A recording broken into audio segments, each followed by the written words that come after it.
RS brothers లో ఆషాఢం KG sale మళ్ళీ మొదలైంది. మరెన్నో క్రేజీ ఆఫర్స్ ఖైదీ చేయండి ఆర్ఎస్ బ్రదర్స్.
చిత్రాల్లో తాత పాత్రలు కావచ్చు, అత్తారింటికి దారేది 2013లోని ఈ పాత్రల్లో కూడా ఆయన కెరీర్లో ఒక మైలురాళ్ళు అని కూడా చెప్పొచ్చు. తెలుగుతో పాటుగా తమిళం, హిందీ, కన్నడ, మలయాళ భాషల్లో మొత్తం కలిపి 750కి పైగా చిత్రాల్లో నటించారు. అమితాబ్ బచ్చన్ వంటి గొప్ప నటులతో కలిసి కూడా ఆయన సర్కార్ వంటి హిందీ చిత్రాల్లో నటించారు. కేవలం విలన్గా, హాస్య నటుడుగానే కాదు, సహాయ నటుడుగా, క్యారెక్టర్ ఆర్టిస్ట్గా కూడా కొన్ని వందల సినిమాల్లో నటించి మెప్పించాడు. తండ్రి, బాబాయ్, ఒక పెద్ద మనిషిలాగా, రాజకీయ నాయకుడిగా, పిసినిగొట్టులాగా, ఆదరించే తాతయ్య లాంటి ఎన్నో విభిన్న పాత్రల్లో ఆయన ఒదిగిపోయారని చెప్పొచ్చు.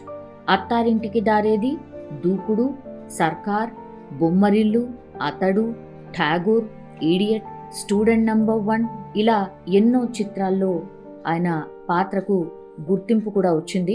తెలుగులోని చాలా మాండవికాల్లో ఆయన మాట్లాడేవాళ్ళు. అంటే రాయలసీమ, తెలంగాణ, శ్రీకాకుళం, గోదావరి ఏ యాస అయినా సరే ఆయన చాలా అనర్గళంగా మాట్లాడగలిగే సామర్థ్యం ఆయన ప్రత్యేకత అని చెప్పొచ్చు. పాత్రకు తగ్గట్టుగా ఆయన యాసను పలికించి చాలా సహజంగా ఆయన నటన ఉండేది. కోట శ్రీనివాసరావు గారికి మొత్తం 9 నంది అవార్డులు వచ్చాయి. ఆయన నటనలోని ఒక వైవిధ్యానికి గుర్తింపుగా 9 రాష్ట్ర నంది అవార్డులు అందుకున్నారు. ఉత్తమ ప్రతినాయకుడిగా, సహాయ నటుడుగా, ఉత్తమ నటుడుగా అన్ని విభాగాల్లో ఈయన అవార్డులు అందుకున్నారు. 1985లో ప్రతిఘటన చిత్రానికి స్పెషల్ జ్యూరీ అవార్డ్, 1993లో గాయంకు ఉత్తమ విలన్, 2004లో ఆ నలుగురికి ఉత్తమ క్యారెక్టర్ నటుడు, ఇలా చాలా సినిమాలకు అవార్డులు కూడా అందుకున్నారు. 2012లో కృష్ణం వందే జగద్గురుం చిత్రానికి గాను సాయిమా అవార్డు కూడా ఈయన అందుకున్నారు. భారతీయ సినిమాకు చేసినటువంటి సేవలకు గాను 2015లో భారత ప్రభుత్వం నుంచి దేశంలోని 4వ అత్యున్నత పౌర పురస్కారం పద్మశ్రీ అందుకున్నారు. పద్మశ్రీ డాక్టర్ అల్లు రామలింగయ్య కళాపీఠం జాతీయ పురస్కారం, అది 2013లో ఈ పురస్కారాన్ని కూడా ఆయన సొంతం చేసుకున్నారు. కోట శ్రీనివాసరావు నటుడుగానే కాదు, రాజకీయవేత్తగా కూడా ఆయన పనిచేశారు. 1999 నుంచి 2004 వరకు ఆంధ్రప్రదేశ్లోని విజయవాడ తూర్పు నియోజకవర్గం నుంచి ఆయన ఎమ్మెల్యేగా కూడా సేవలు అందించారు. ఆయన జీవితంలో కూడా చాలా విషాదమే ఉంది. ఎందుకంటే కోట శ్రీనివాసరావు గారికి ఒక కుమారుడు కూడా ఉన్నారు. ఆయన పేరు కోట వెంకట్ ఆంజనేయ ప్రసాద్.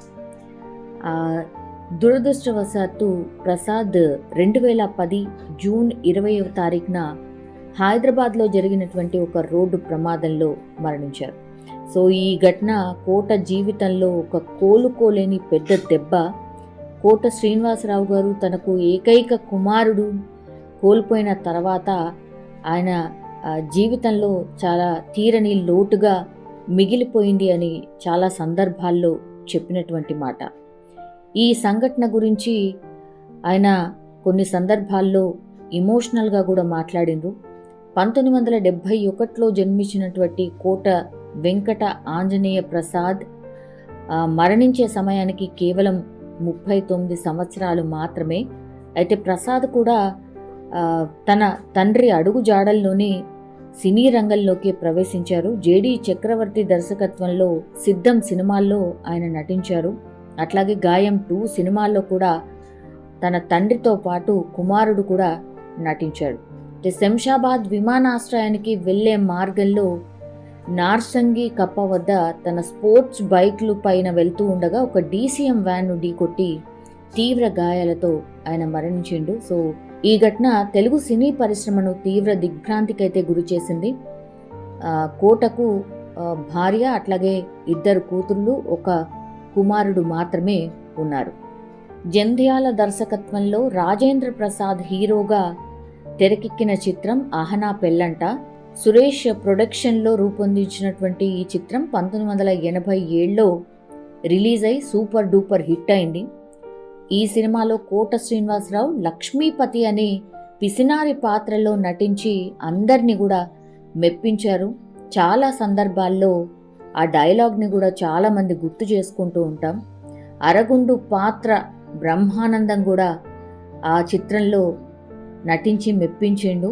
వీళ్ళిద్దరి కాంబినేషన్ సినిమా మొత్తంగా కూడా కామెడీని పండించడమే కాకుండా అందరినీ కడుపుబ్బా కూడా నవ్వించింది. ఈ సినిమాకు ముందు ఆ తర్వాత అనే పేరు ఇప్పుడు కోటాకి ఉంది. ఈ పాత్రను రావు గోపాలరావుతో చేయించాలని ముందు నిర్మాత రామానాయుడు జంధ్యాలకు సూచించారట. లేదు దీనికి కోట శ్రీనివాసరావే సరిపోతారు అని జంధ్యాల పట్టుబట్టారట. సో దీనిపై ఇద్దరి మధ్య దాదాపు 20 రోజులు చర్చలు జరిపిన తర్వాత ఫైనల్గా కోటాని ఈ సినిమాలో తీసుకున్నారు. అప్పటికి కేవలం 2 సినిమాల్లో కోట శ్రీనివాసరావు నటించారు.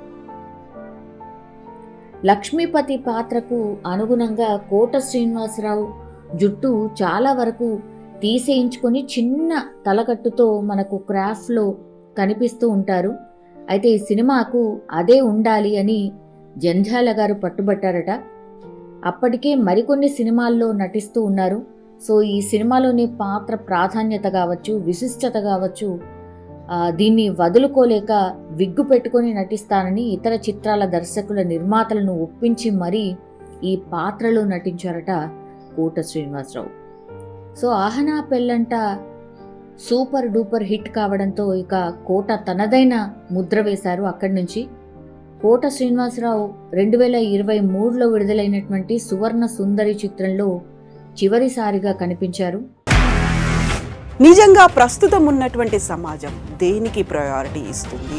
ఆర్థిక సంబంధాల చుట్టూ మాత్రమే తిరుగుతోంది. మళ్ళీ ఎన్నికలంగానే చాలా విరక్తి కలుగుతాం. మంచి అనిపిస్తుంది కదా, లేడీస్ కూడా ఛాలెంజింగ్ జాబ్స్ చేసినప్పుడు చాలా బాగుంటది. ట్రాఫిక్ అసిస్టెంట్స్ గా నియమించిన ట్రాన్స్జెండర్స్ అందరితో సాల్యూట్ చేయించుకుంటున్నారు. ఫుడ్ డెలివరీ ఇవ్వటానికి వెళ్ళినటువంటి డెలివరీ బాయ్ అనిల్ పై కళ్ళ ముందు పెళ్ళండి